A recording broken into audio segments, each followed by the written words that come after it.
Oh, Tanobata.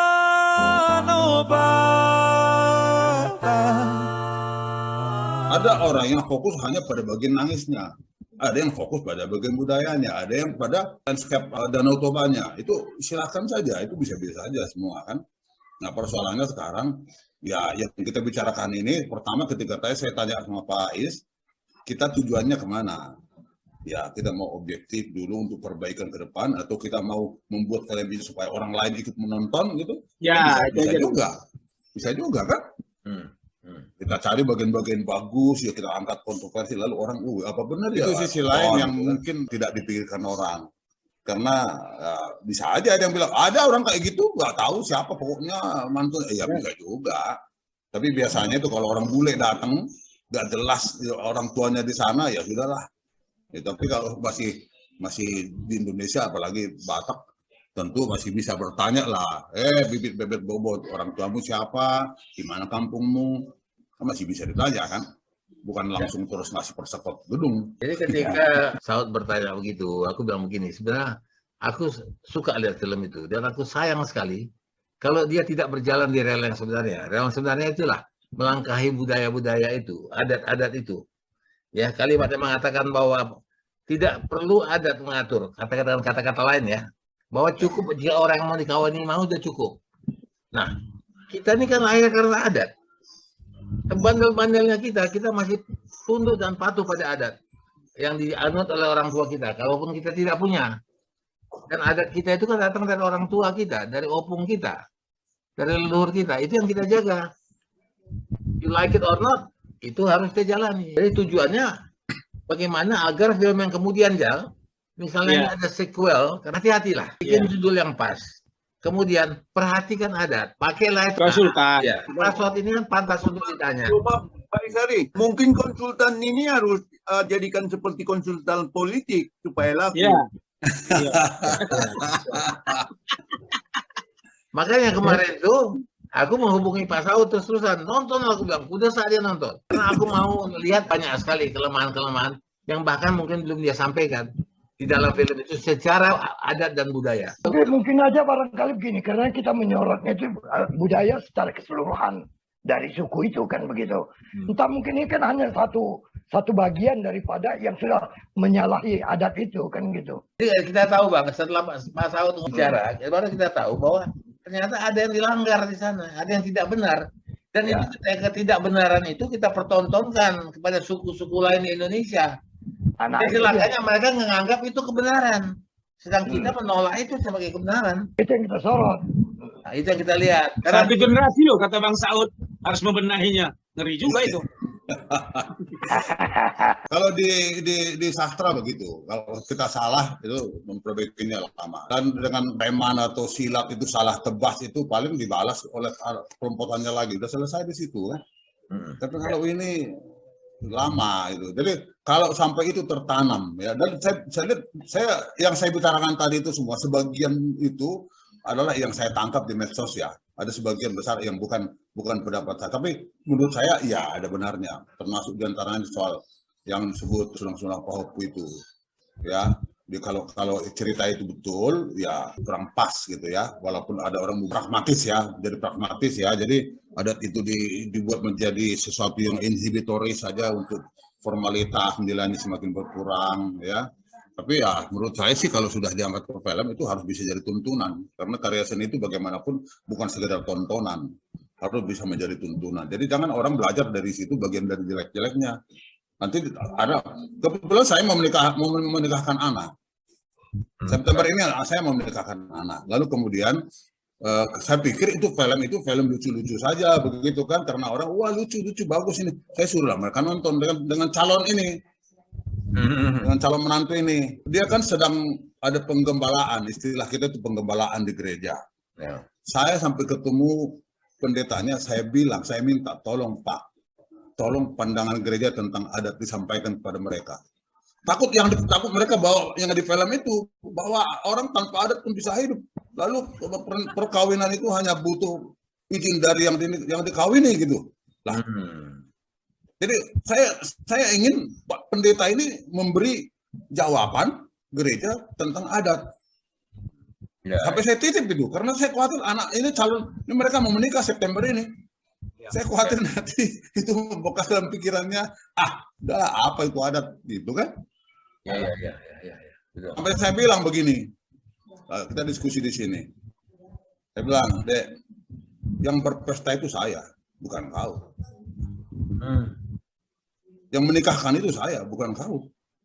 Jadi bagaimana anak itu, siapa yang menikahkan dia di Bandung gitu loh, dengan guru Sunda itu? Apa dia menikahkan dirinya? Kan enggak, ada benar sudah itu.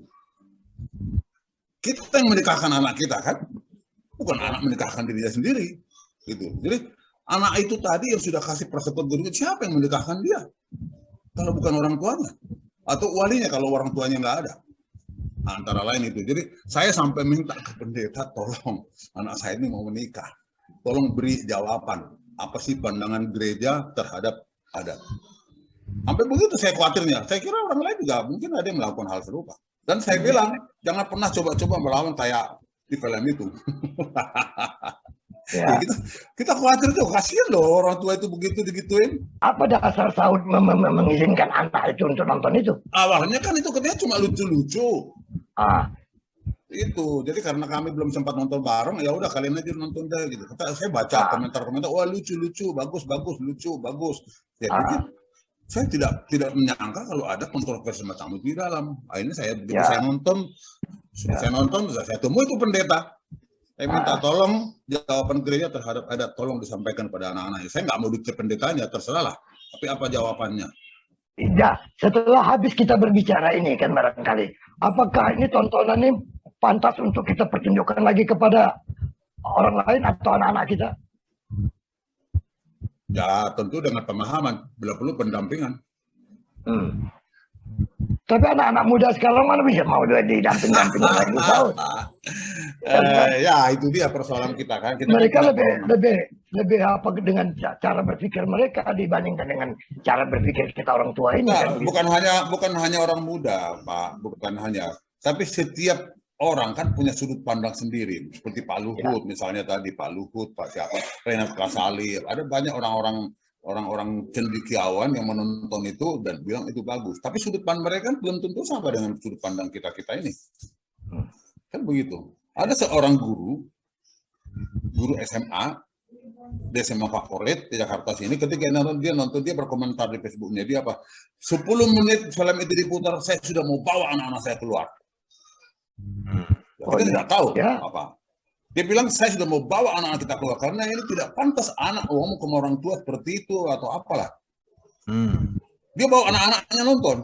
Secara umum ya, bukan secara adat ya, secara umum ya. Secara umum. Dia pendidik. Apa kebetulan dia orang Batak atau bagaimana? Ya orang Batak tentu. Oh, makanya dia paham ya. Dia orang Batak. Dan dia pendidik gitu loh. Dia pendidik. Iya, Guru. Miki itu kan pendidik. Miki coba melihat loh bagaimana ini sebenarnya. Ya, karena nilai-nilai setiap orang itu berbeda-beda. Jadi value-nya orang itu, personal value orang beda-beda. Ada kalau orang yang sangat dibesarkan dan tahu ada, tentu saja menganggap itu adalah suatu hal yang paling penting. Tapi tadi sekali lagi kalau mungkin dia sudah banyak sekali menerima nilai-nilai dari asing, nanti sudah terjadi apa? Pencampuran sampai buat kebudayaan baru lah, apa istilahnya mungkin Pak Saud lebih tahu tuh, asimilasi, akulturasi, kemudian dia mikir-mikir dengan bahan ramuannya apa yang harus diterapkan atau yang tidak sehingga terjadi mix. Nah mungkin dia sudah mulai mencerna, jadi mungkin cara yang paling sederhana aja begitu dia, ya tadi ya mungkin setelah dia sekolah, nggak usah luar negeri, luar kota aja, banyak masukan-masukan, dia akan mulai memilah-milih. Ini ada adat, nanti masukan lagi dari yang lain-lain. Nah ini akan menjadi apa ya, agak susah juga. Misalnya kita lihat juga tadi dalam hal pendidikan antara guru dulu dengan guru sekarang. Kita mungkin selalu menganggap ini anak-anak nggak sopan sama guru kok kayak gitu. Enak aja duduk di pangkuan gurunya, anak kecil ya masih ya. Halo Pak, kita kan nggak bisa. Selamat pagi Pak, kita menegur. Ini sampai sekarang selalu kita katakan bahwa anak-anak sekarang nggak bermoral ya. Sama gurunya bisa aja harus ada jarak. Tapi malah ya sekarang nggak tahu ya, semakin terkikis dan nanti mungkin malah yang favorit guru yang gaul, yang lebih enak ngomongnya. Tapi sebenarnya tetap pun walaupun dia apa ya gaul, tetap harus ada si anak dari yang muda mungkin harus tetap menghormati. Itu yang mungkin perlu kita tanamkan ya. Tetap menghormati bahwa itu gurunya, mau gimana juga pantas nggak pantasnya itu tetap ada. Tapi sekali lagi terkait dengan bagaimana kepantasannya, kadang-kadang sang gurunya juga nonton rame-rame dan ya tidak ada batas. Itu kembali lagi terkait dengan nilai-nilai kita, mungkin setiap orang berbeda tadi.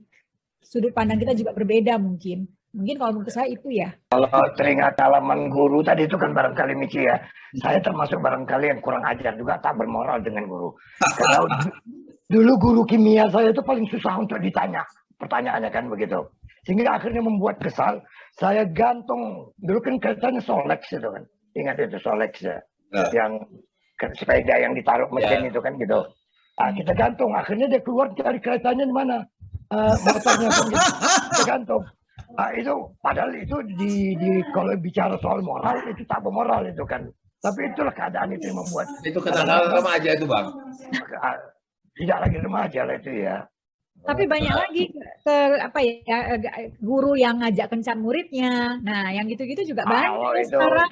Nah, itu banyak, atau murid yang gimana-gimana sama gurunya, yang godain gurunya itu juga banyak ya. Kalau begini, kalau tentang guru ya, jadi kebetulan saya baru membuat pelatihan menulis ke guru-guru SMP sekabupaten di Toba ya.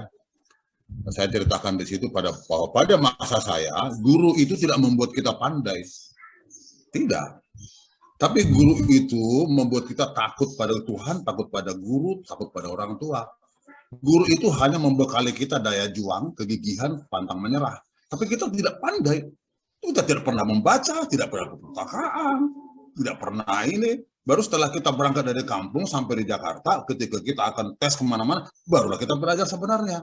Kadang-kadang saya menemukan bagian-bagian di buku itu yang saya beli, kadang-kadang saya beli di Keramat Tuang Lawak itu, buku-buku SMA saya beli di situ.